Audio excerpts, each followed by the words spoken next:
Hi, my name is Mike, and I'm here to read a comic. And today's comic is Tales of the Legion of Superheroes, issue number 329, dated November 1985. This was a part of a great four-issue arc from the Legion of Superheroes. The Legion of Superheroes obviously was a long running comic. It was my favorite DC comic for much of the 70s and going into the 80s too. At this point, I really wasn't buying comics, so I really actually missed most of Paul Levitt's great run on this comic book. I think one of the criticisms of this title was that while there was sort of this long run of excellence in the comic, it didn't really produce any great epic sagas. I think the one that's closest would be kind of the Darkseid saga, which was excellent. But I think there are other kind of sagas within this title that were really good. And I feel that it was probably one of the most overlooked comics in that this was a great super team hero comic book. But I think because of the origins of the Legion of Superheroes, that they were sort of teenage superheroes, they kind of had those off-putting names with boy and lass and lad or kid in them. But I always simply overlooked them. Simply because, I mean, outside of them drawn being a little young, they were basically treated like an adult superhero team. So the names that I think kind of scared away some readers from this title really weren't a problem for me. This story arc was also dictated by corporate edict. So the arc here and the consequences of it, and in this issue it's going to be the death of Karate Kid. That was actually ordered by corporate. And the reason for that is because DC had the trademark to Karate Kid, and they had some legal protections with that brand. When the movie creators of the Karate Kid film starring Ralph Macchio and Pat Morita, when those came out, they actually had to pay DC a royalty to use the Karate Kid name. And because the movie studio was probably paying a great deal of money for permission to use this name, to avoid any type of confusion, the movie producers wanted DC to kill off their Karate Kid. So just in case fans of the TV movie, they see Karate Kid on the cover of a Legion issue, they're looking through it and they're wondering where Mr. Miyagi is. So the movie producers didn't want situations like that. So they dictated that, listen, you guys got to kill off your Karate Kid. And I don't know about the internal issues involving this. One thing I have to think about is that was there anyone who had any real passion for Karate Kid in the Legion? He always seemed, even though he was the only character to have his own spin-off, he always seemed like everyone's kind of like fifth or sixth favorite Legionnaire. Also, the creative team, who may not have liked this edict, and sometimes when corporate would pass down edicts, sometimes the creators can be a little passive aggressive. They also understood that DC was there to make money, and they needed to protect their jobs, so they had to come up with this. They had to kill off this character. I thought the team did a really great job. They really did. They really did do a great send-off to this character. I guess they realized, listen, if we have to kill him off, we're not going to Gwen him. We're going to give him a heroic exit. that the fans can be proud of. And I think also in this issue, I think the creators, they took advantage of their opinions on the corporate decision to do this. Because in this issue, Nemesis Kid seems very much like an avatar to kind of the arrogant young executive. And Karate Kid seems very much like, he's the avatar for the creators.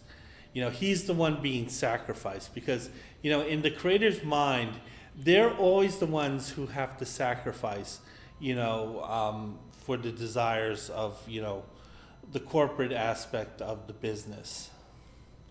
And I think also they kind of do a little homage to the Karate Kid movies, because sometimes the battles between Karate Kid and Nemesis Kid, they kind of do look like Daniel and Johnny going at it.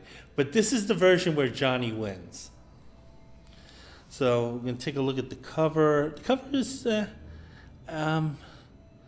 it's not great, but it's kind of okay. It kind of gives you an idea that 2 Legionnaires will die. So you don't really have an idea of which one it is. And you should not be spending this much time trying to figure it out based on the faces here. And the title of this story, I should say, issue number 329 from November 85, I said that. It's called Lest Villainry Triumph. And the creative team is Paul Levitt and Keith Geffen.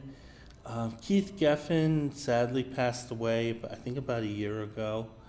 They're the writers and plotters and designers of this comic. So because there's a lot of talent tied up into this one comic book, I guess these guys kind of had to spread themselves out a little. So while Keith Geffen was working some of the writing duties, he probably was doing the plotting and doing the layouts for the issue. And then the other 2 artists, Steve Leitner and I think, Larry Milstadt? I honestly can't pronounce his name. I guess they would finish the artwork and they would also ink it. Because to have 4 guys, double the team you normally would have on a single title, they're spending a bit more money on this title than others. Okay, so we see that they're on the planet Orando. That's the planet that Princess Projectra comes from. It's a kind of a place that's kind of stuck in time, because it's in kind of like this science fiction, almost Star Trek like universe. Orando is one of the few planets where they're kind of a few centuries behind everyone. And for some reason, the Legion of Supervillains, who's battling the Legion of Superheroes, I should say. So this is all hands on deck battle here. They're currently occupying Orando. And not only are they occupying the planet, they have control of the planet, they took the planet and took it out of the current universe and kind of put it in this limbo state, or this limbo place. So actually they're not in the DC universe proper. They're sort of in this kind of interdimensional space. The creators avoid directly answering why they did this. I don't think the supervillains ever revealed why they did this, other than it will help their plan. And I don't think the Legionnaires ever figured out why they did that. And I think the way it was written, they were hoping to discourage readers from thinking about it too much. So anyway, we see they're on Orando. They're occupying the royal palace at this point. There appears to be a storm outside. So there's lots of lightning. We see Lightning Lord here. And he's looking outside, looking at the storm. He looks at it approvingly. And he's saying, listen, the storm that's like kind of following us and kind of, help rooting us on. The storm approves of what we're doing, so we must be doing something good. This is good karma. Sun Emperor agrees with his friend Lightning Lord. Within the Legion of Supervillains, which is the analog to Legion of Superheroes, these two are nuts. These two are the whack jobs. They're incredibly powerful whack jobs. So people have to kind of give them a little bit of birth in their wackiness. But these two are kind of Looney Tunes. So of course they're kind of sharing the same thoughts. However, it turns out some of the other members of the Legion of Supervillains, they have more immediate concerns. And like the Legion of Superheroes, they do have a leader. And the leader here is Nemesis Kid. And Nemesis Kid is kind of the avatar for the corporate wing of this decision. And remember, Karate Kid's the avatar for the creative team. So anyway, it turns out one of the villains, Tai, he's angry with Nemesis Kid, doesn't agree with his strategy. However, Nemesis Kid he's kind of pushing his weight around, saying, listen, the decision was mine and mine alone, and you guys just follow orders. Titania, who's a very powerful Christina Hendricks type character, tries to kind of placate Nemesis Kid, saying, listen, no one's questioning your leadership here. A couple of guys, they kind of have a few questions about your tactics and your thoughts, but we still accept you as leader. Nemesis Kid, he's like twirling his like mustache here, and he's saying, listen, you have to remember the corporate mission here. We're like a corporation now, and I'm the CEO. And you guys have to remember those stupid little slogans I tell you, and you need to kind of focus on that. And that's I'm the boss. Or Tyrock, I mispronounce so many of these names. He doesn't agree with this, and he's very angry. And however, Nemesis Kid says that we captured 8 members of the Legion of Superheroes. So, while you're complaining about my tactics, we just won a huge victory. We took out 8 guys, and we took out some pretty powerful guys too. And I'm also talking about the women too, when I say guys. So Nemesis Kid is saying, kind of focus on that and just let things play out. However, it appears that Tyrock, again, he's just being very impatient here. He wants to attack more Legionnaires. Then the two get at it with someone else. Nemesis Kid's kind of bored here. This kind of like, banter is not interesting him at all. However, Lightning Lord and Sun Emperor, they make their presence known. And they both fire a powerful bolt across the table to kind of stop the other people from arguing. And basically, both these guys have powered up. And these are 2 of the more powerful members. And these also are the 2 Looney Tunes.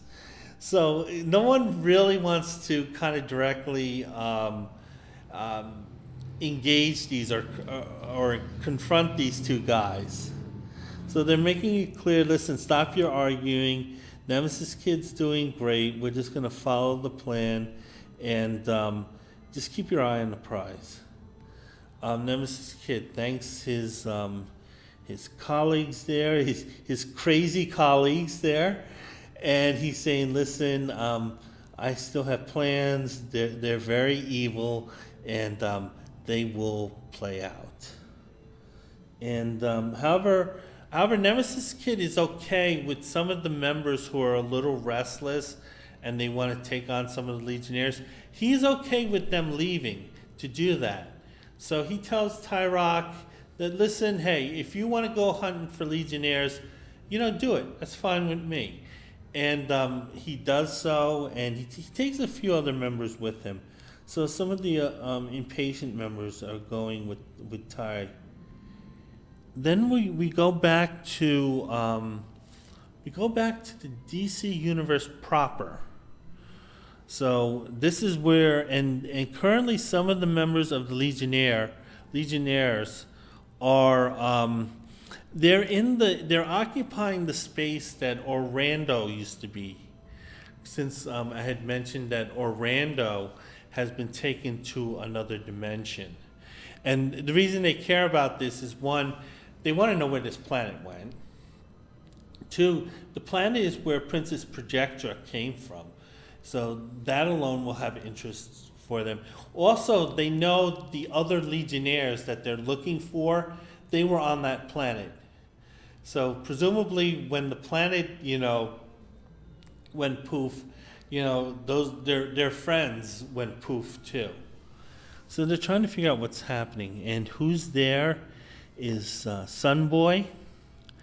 Then we have Dream Girl, who at this point is the highest ranking member of the Legion in leadership. She was the deputy leader, and then we have the White Witch, who is the sister of Dream Girl. She's kind of an auxiliary member of the Legion. She helps in big things, and this is kind of a big thing. Then we see Starboy, who's the boyfriend of Dream Girl. Then we see Dawn Star. She's there. Colossus Boy is there. And Mont-El is there. And Brainiac 5 is also there too. So anyway, they're trying to figure out what's going on. Where's Orlando? Where are their friends? Dawn Star, whose power is being able to track anyone or almost anything in the universe, her powers aren't working. She doesn't know where they are, and this is kind of very unusual for her, given that's her power set. But since the planet was taken to another dimension, her powers wouldn't pick up on that. So she doesn't know what's going on. And she's discussing things with Brainiac 5. And Dawnstar has some questions for Brainiac 5. Brainiac 5 doesn't know how to answer them because he doesn't have enough information. Meanwhile, all these people are free floating in space, and it's kind of getting on some of them are. It's kind of getting on their nerves that they're free floating here. So Mont-El and Sunboy, they're helping to fuse a large platform made of meteors, so the team would at least have some solid ground to stand on. Brainiac 5, he's trying to pontificate on what had happened and try to cobble up some type of story, but he can't, about what had happened, and he just doesn't have enough evidence to be able to do that. So we go back to Orlando, and it turns out that Light Lass is also being held prisoner. So I think there were 9 Legionnaires being held prisoner here. I think Light Lass, at this point, she was on leave from the team, and she encountered the League of Supervillains. She got in contact with them kind of separately from how the others did. So it was just simply an unfortunate meeting. She's being held captive. I think at this point, she has 2 brothers, and one is Lightning Lad and the other is Lightning Lord. And, it's sort of like Oscar Felix, one went good, one went bad. And I think the bad one, Lightning Lord, was trying to recruit his sister into joining their cause. And I think Light Lass, at this point, she had left the Legion because she had broken up with her boyfriend, Timberwolf. And I think she kind of didn't want to be around the Legion at that point. I don't think Timberwolf shows up in this arc, which is weird. Anyway, so Light Lass wakes up. In the previous issue, she had been struck by Lightning Lord with an electrical bolt because she still refuses to join in. So and because he's becoming more and more mentally unhinged, he's starting to really sort of take it out on her. So he's making the point that the only reason you're alive is because I still believe I can talk you into it, but that has a time shelf with me. So Lightning Lass doesn't know whether she'll be able to survive for a while. In terms of look, she kind of looks in here. She kind of looks a little like maybe a young Shirley MacLaine, or maybe Bridget Fonda. Probably more like Bridget Fonda. So anyway, Light Lass, she's trying to get up. Her hands are shackled to negate her power. However, she, out of frustration, the metal bonds that are holding her, she just slams them against the wall. And immediately the shackles explode. The wall, there's a huge hole in it, that explodes. But the thing is that she herself was unharmed. Because she's obviously still has both her hands with her. Because she's wondering, hey, if those metal bonds exploded, I should have exploded my hands too. So anyway, she's out of her prison at this point, and she encounters the other Legionnaires, the ones who had been captured. And we can see the ones who had been captured so far are Element Lad, Chameleon Boy, Phantom Girl, who's drawn very beautifully, Ultra Boy, Shrinking Violet, Karate Kid, and Princess Projectra. So she sees them. She sees that they're zonked at this point. They're sort of in a contraption that I guess is similar to what Magneto did to the X-Men in issue number 112 and 113. So they're trapped in these gizmos that it appears that it takes away their power. It also distorts their will. Because the only member who's lucid enough to talk is Karate Kid. And the thing is that Light Lass is seeing this. She's seeing that these guys are zonked, and that her power set, because she doesn't know that she has her lightning powers yet. She feels that her power set on making things light isn't going to be helpful, and if she tries to break the door here or try to free them, that will trigger an alarm. The other members of the Legion of Supervillains will come down. They're in no shape for a fight at this point. So she feels that it just would not be helpful to actually free them at this point. So what she's planning on doing is she's going to try to contact the rest of the Legionnaires so they can come and kind of bail them out, so to speak.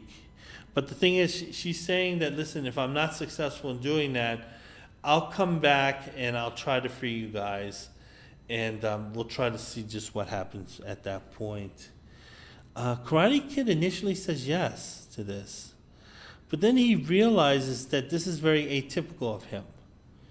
And what he's thinking is that the chains that bond them at this point, it also weakens their will, because Karate Kid is all about that, the discipline.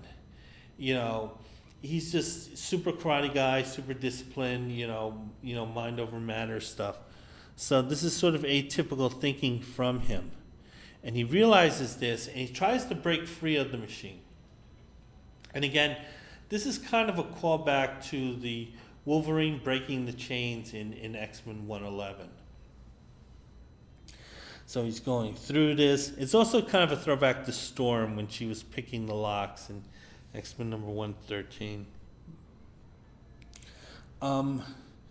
Princess Projecta is seeing this, and this is her boyfriend, so she's obviously very concerned about how he's straining himself. But nevertheless, she doesn't want him to give up. And she's cheering him on because the thing is, the stakes are her world. Her world has been taken over. So, she desperately wants to have the Legionnaires free so they can fight to free it. Karate Kid, he's thinking of his girl, he's thinking of the stakes, he's thinking of that movie that he really liked but didn't realize that it would kill him, and he's thinking of Mr. Miyagi, and he has all that adrenaline, and then he breaks out of the chains, or he breaks out of the device. So then we go into Limbo. This is sort of the in-between worlds, the DC universe proper, and the dimension that Orlando is in, and this is sort of like the in-between spot. So apparently they're using spaceships. So this is all. So the going from one dimension to another, it's all scientific based. Some of the members of the Legion of Supervillains who decided to go to hunt down more Legionnaires. I guess they're kind of shit talking some of the other members who couldn't be bothered or just kind of stayed behind. They're saying, kind of saying, hey, we're the alphas of the group. And there is a little tension between the two. We see Titania and kind of losing her temper here and showing what a formidable opponent she is. It turns out there's a stowaway on the vessel, and it's Lightlass. And she thought that maybe by stowing away on this craft, this would help her find a device that she can contact the other Legionnaires. But thing she realizes now as she's listening to these conversations is that this might be a one-way ticket, and she's like in between dimensions here, so she's not quite sure, okay, once we get out, how do we get back? So Lightlass is having that trouble. She realizes that based on this conversation that she's probably going to have to put a halt to this trip at this moment. And she does so. She looks behind her. She sees a electrical panel. She pulls out the circuit breakers, and it turns out this overloads the system, and we see some of the circuitry just kind of blow up in the faces of some of the members of the Legion of Supervillains. The ones who are closest to, I guess, the main monitor board. I don't know what they would call it. Some of the members weren't knocked out by the explosion. And then we see that they're confronted with Lightlass. And the two are confused as to how she escaped and how she'll do any good, because the way they view her as one of the weaker members. And yeah, she probably has kind of a weak power. And Titania's pretty strong herself. She's on like Superboy level strength. And we see another member of the Legion of Supervillains. He kind of looks like a Scarecrow character. He's probably pretty formidable too. However, Lightlass is telling them, listen guys, the branding has changed. The branding has changed, and I'm not Lightlass, I am Lightning Lass. And she unleashes her powers, and this is similar. Again, there's a lot of callbacks to the X-Men here. This is probably a callback to X-Men number 97, where, and in fact, Titania kind of looks like Jean Grey here, where Polaris told Storm that this is a game, and Storm got so offended she just overloaded her with electricity. So this is the coming out of Lightning Lass, and what had happened is that her and her two brothers were exposed to some type of electrical field, and it empowered all three of them with electrical powers. So actually, the three of them had had the same power. However, the Legion rules stated that no two members can have the same power, even though they violate that rule all the time. But nevertheless, with the girls, it was something that was strictly enforced. And I think it was Dream Girl who changed her powers to go from being able to shoot lightning bolts to sort of make things very light. So the editors kind of depowered her a bit. However, I think probably one of the things they wanted to do, since they were forced to kind of kill off a character, was saying, listen, we want to make a few changes to some of the current characters. So they wanted to do this, where they can have a powerful female, and I think in the 80s there was a lot of effort to empower the female characters, and I think also they wanted to get rid of that rule that no two heroes can have the same power, because it doesn't really add much in terms of practicality for the team.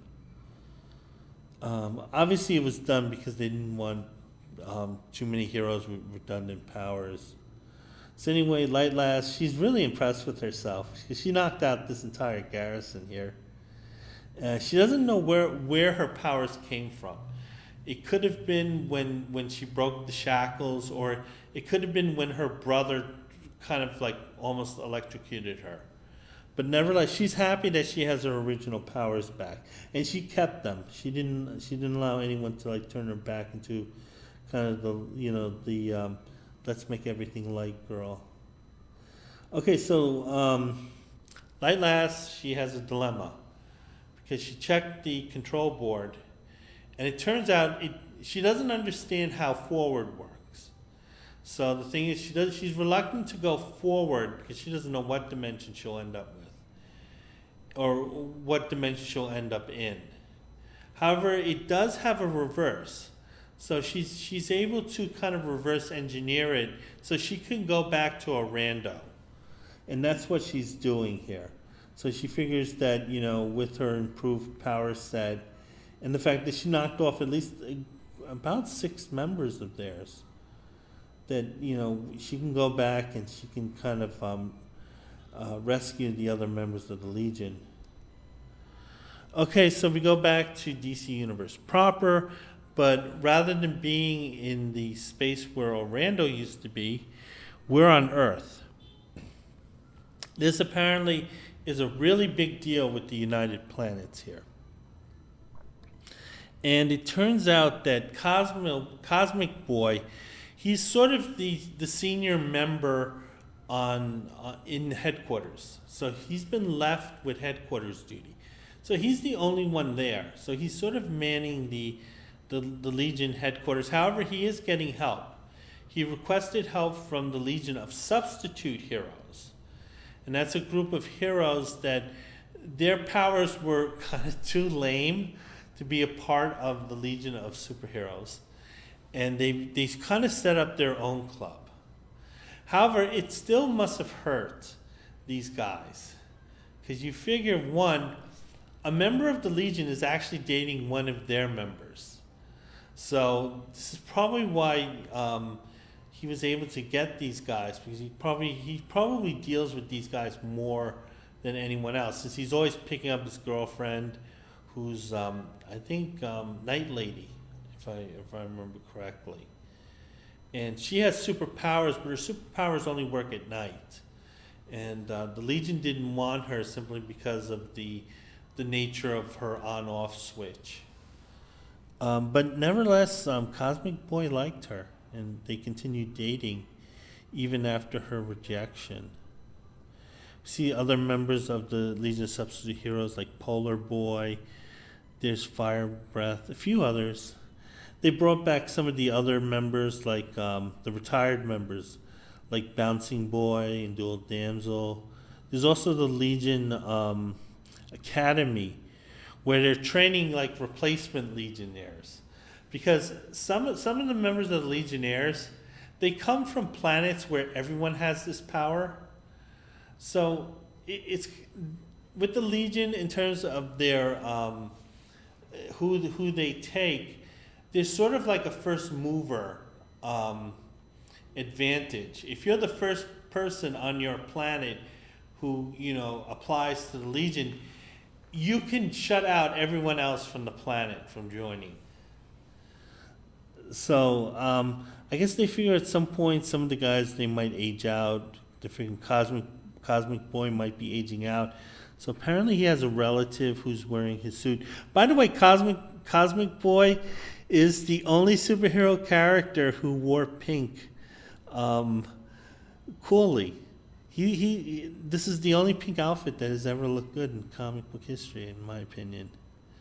So it turns out the Legion of Superheroes, they're very hyped for what's happening, because they're really taking this as really important. Cosmic Boy was, well, I guess I was sort of like that enthusiastic once. So, kind of showing his age here, Cosmic Boy. Cosmic Boy always struck me as one of the characters who did kind of everything right. Okay, so we go back to Orlando. We see that the captured Legionnaires are no longer captured. So, we see Element Lad, Ultra Boy, Phantom Girl, Shrinking Violet, Chameleon Boy, Princess Projectra, and Karate Kid. They're checking out the layout of the land here and seeing what they're up against. Now, one of the advantages that they have is that it appears that there are no alarms. They're talking about the technology that took them into this dimension. They're being really vague. They're just asking the reader, just overlook it. Just please overlook this. We really don't want to explain why we did this, other than it helps the storytelling.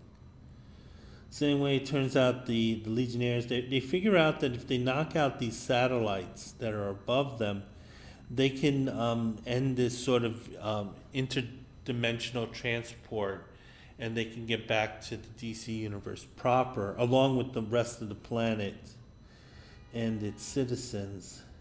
So all the members of the Legion, they're in attack mode. They're going to take out the satellite here.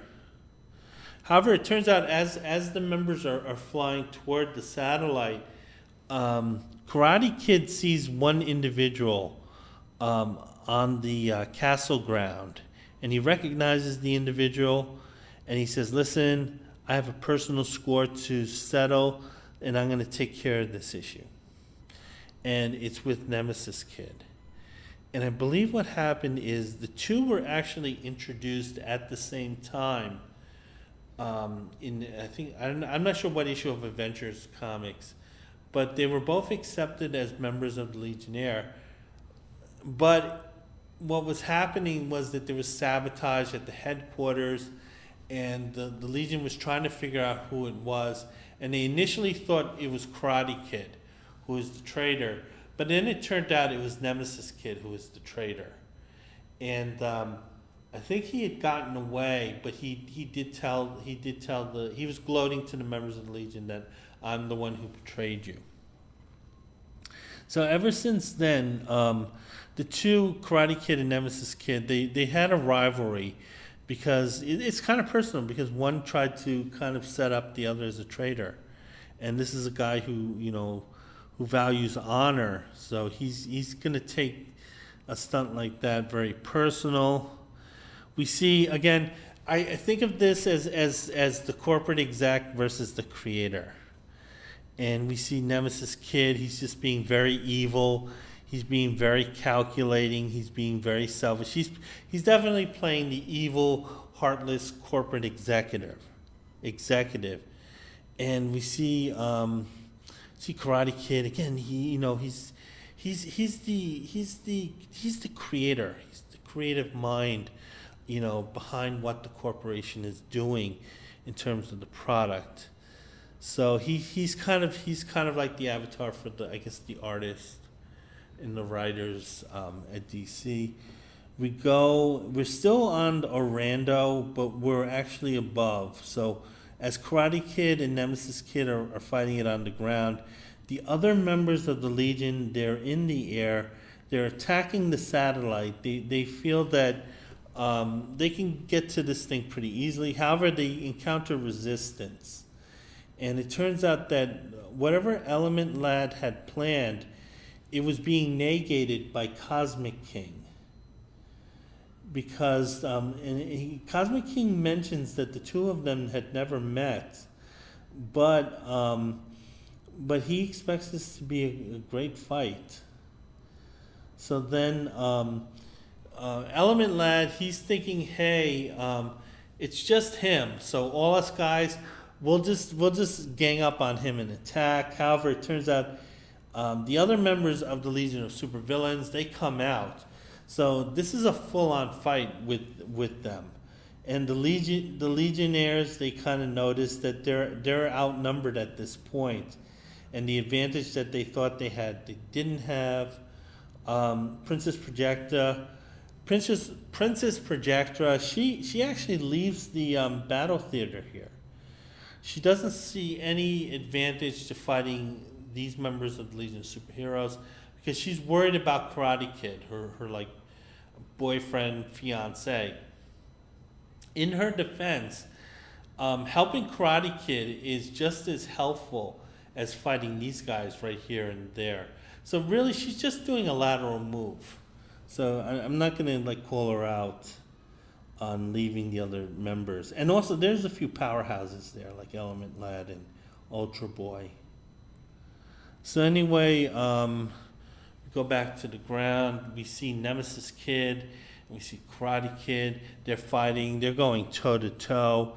Nemesis Kid is really rubbing it in at this point. And I should also say, this is where the fight kind of turns into a Karate Kid fight. So it's starting to look a little like Daniel and Johnny going at it. We see that Nemesis Kid, he's not really impressed with Karate Kid. Karate Kid's giving it all he got, he has. But the problem is he's facing a guy who can negate someone else's power. So whatever he needs to overcome an opponent, he can do that. And this obviously is bothering Karate Kid. It's kind of hard for him to defeat a guy like this. And Nemesis Kid is really rubbing it in, saying that your power set isn't that big. It isn't much of a big deal. And whatever powers that you gained through discipline and hard work, I can match your skill in just seconds with my own natural power. So he's sort of just rubbing it in. At this point, Nemesis Kid is actually the superior. However, Karate Kid has the superior spirit. And he takes a whack at Nemesis Kid. And Karate Kid, he's really taking it on the chin at this point, but he's still up for a fight. However, Nemesis Kid is pressing his advantage. He's saying, what pride, what stupidity, how dare you think you can take me on. He's just kicking Karate Kid in the head at this point. And he's just bragging about his own powers to Karate Kid, telling him what makes you think you're so tough. And then he does the Johnny move, at least in the first Karate Kid, not Cobra Kai later on, which I'm sure DC saw some money from. He kind of drives his knee into his face, and it looks like he breaks some bones.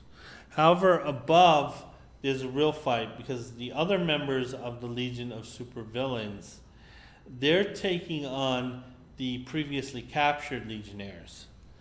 And see what's going on. One of the members of the Legion of Supervillains is from the same planet as Montel. So he has the same powers as Montel. Except this kid's a little crazy. And Ultra Boy is dealing with him. Ultra Boy has the advantage because he has more experience, even though he is at a disadvantage against this foe. I think his name is Alvo or Alver or something like that.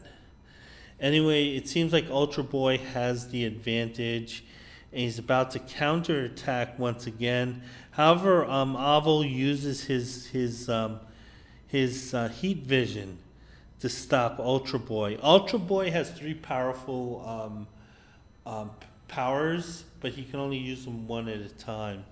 So at this point, he was flying, so he was vulnerable to a blast like this. Then we go back below. Princess Projectra, she finds Nemesis Kid and Karate Kid. At this point, Karate Kid has just been knocked unconscious. Nemesis Kid is gloating over this. Princess Projectra, she's furious with Nemesis Kid because, he came to this planet, he took it over, he destroyed it, he took it out of its space, he's beating the crap out of her fiance. This is more than she wants. She's saying, listen, just get off of my world, get the hell off my world. And she's trying to use her power set against Nemesis Kid. The problem is she comes up with illusions. But the thing is, Nemesis Kid knows these are illusions, and he has a way of counteracting them. And he does so. The illusions do no good. Then he just starts pimp slapping her at this point. Karate Kid, he sees this, and this kind of gets him up to, he's defending his woman here. Nemesis Kid, he's kind of taken by surprise at the moment. He's surprised that Karate Kid even can get up. However, this surprise is short-lived, because once again, Nemesis Kid isn't really hurt, so he can just activate his powers. And there he's just wailing on Karate Kid at this point. And you can just see, again, this is sort of like, corporate power, just taking it and beating up on these poor creators. And this part is really brutal here. It's definitely well designed and it's very dramatic, but god damn, they're just brutalizing him. I guess they're thinking, listen, the corporate execs, they don't really truly care about these properties, these characters, and they're just kind of brutalizing them. And so I'm kind of taking it this way. However, just as it seems like Karate Kid is about to be killed, he finds the gumption, that creator gumption, and he kind of does a jiu-jitsu move that knocks Nemesis Kid out. Princess Projectra, she's saying, listen, take the flight ring and fly off, get away from here. At this point, he'll just kill you at some point. However, that's not in Karate Kid's repertoire, like running away. He's the guy who will stand up and face the foe. And this is the heroic ending that they give Karate Kid here. So anyway, Nemesis Kid gets closer and closer. He's about to strike. However, Karate Kid knows that it's over for him and that it's too late, but that even though he can't save himself, he could save this planet. And he could save her, and he could save the rest of the Legionnaires. So this is, again, the heroic ending, where he sacrifices himself for his team. This is the heroic ending that the creators wanted to give this character. They weren't going to Gwen her. They end up Gwenning Nemesis Kid in the next issue, but they weren't going to do this to Karate Kid. Karate Kid, he takes the flight ring, but rather than running off, he heads toward the satellite, and he destroys the satellite here. And Karate Kid, his last thoughts are of Princess Projectra. And then we have an epilogue. And then we see that there's still a storm raging on Orlando. We see that one of the members of the Legionnaire is dead. Then it turned out the other 6, they lost their battle with the rest of the supervillains. So Nemesis Kid was able to kill his one Legionnaire. The other Legionnaires, they're knocked out. And we see Light Lash, she's coming back, or Lightning Lash, and she's coming back to Orlando to see what she can do. And they said that this story is going to be concluded in An Eye for an Eye. Yeah, and I'm going to cover that one next. So that was the end of this issue. The letters seem mostly positive for the most part. People were happy with the content they were getting here. I don't remember specifically what was going on, so I can't really comment knowledgeably about it. But I can say the kids were happy with what they were getting with their 75 cents.